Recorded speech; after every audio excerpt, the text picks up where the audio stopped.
Holly here from Your Past is a Gift. Okay, so keeping on the same subject that we've been talking about in the last 2 videos, a while back there, I almost stopped making the videos altogether because I found there's some people in my life, and you keep trying to help them, to connect, to get a deeper, to live on a deeper level in their life.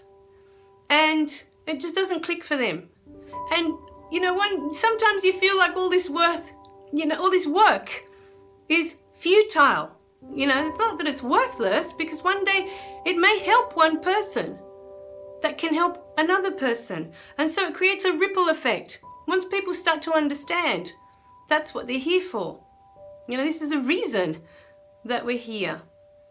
And sometimes, I feel a bit down that the people that I wanted to affect the most aren't ready for it, because that's one of the biggest steps for any of this process, is that you have to be ready for it. You have to be ready for that change. You have to be ready to let go of those old beliefs about yourself and understand that you don't need them anymore. They're of no use to you. They're stopping you from connecting on a deep level. So in this video, yesterday I had a moment and I thought, no, because I've seen it happen.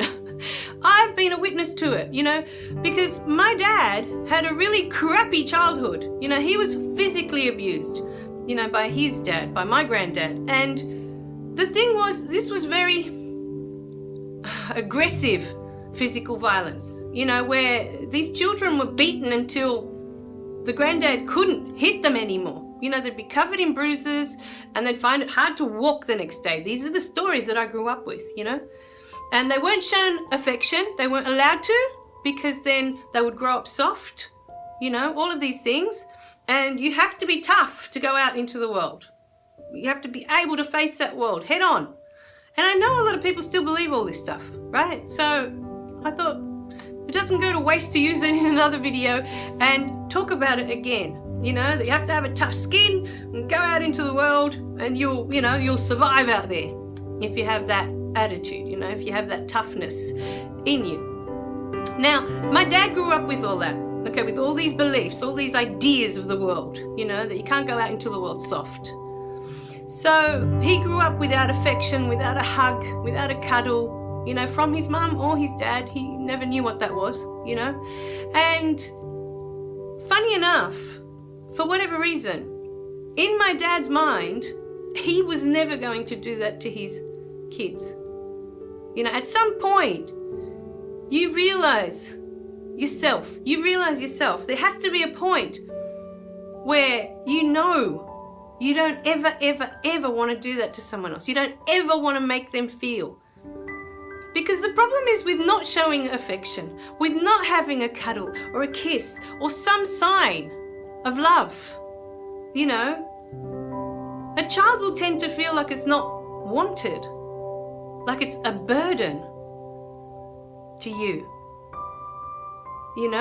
So I know many adults struggle with showing affection, and probably for the same reasons, that you can't go into the world and you can't do well out in the world if you grow up soft, if you grow up covered and smothered in love. How are you going to go out into the world? You won't be able to defend yourself. All these things. And so he grew up with that childhood of being beaten all the time if he did the wrong thing. And the funny thing was, he never knew what the wrong thing was until he had done it. And then he would cop this horrible beating, and then it would be like, okay, I'm not going to do that again, right? But they weren't told what the rules were. They had to be guessing, okay, I'm not allowed to do that, or, And so I just find it funny, because if you're going to have these severe standards, at least let the person know, what the rules are. Anyway, so my dad went out into the world with this decision already in his head that he was never going to treat his children that way. That they were going to know that they were loved. He already had that in his head.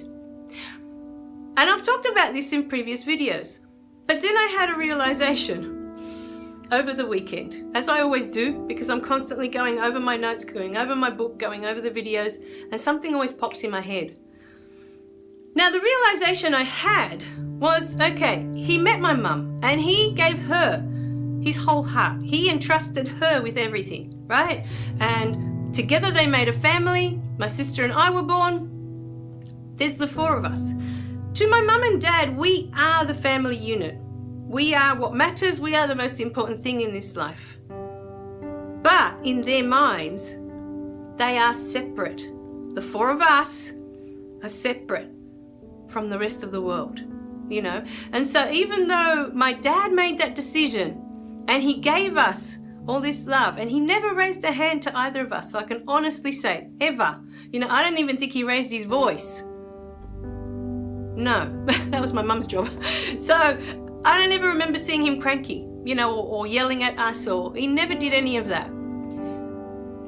But at the same time, okay, because he went through all this in his childhood and he hasn't resolved it.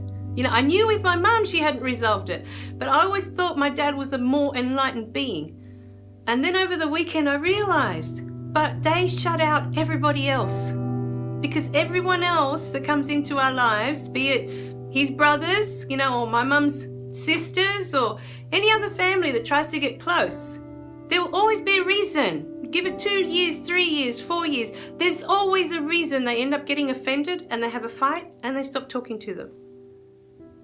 Now that all comes from not feeling worthy, from not feeling good enough, from feeling unlovable, because many of the conversations that I've heard them having, you know, over these people that they're not talking to anymore, is about that.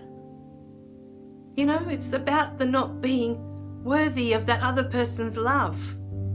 Now, in the next video, so I did have that moment, you know, where he decided, yes, I'm going to give all my love to this woman, you know, to my mum, married her, made her his wife, had 2 beautiful children. The love was there. He knew what love was. He knew how to give love, because I can honestly say never in all the years that I've been, you know, in this man's life have I ever felt that he hasn't wanted me or that he doesn't love me, ever.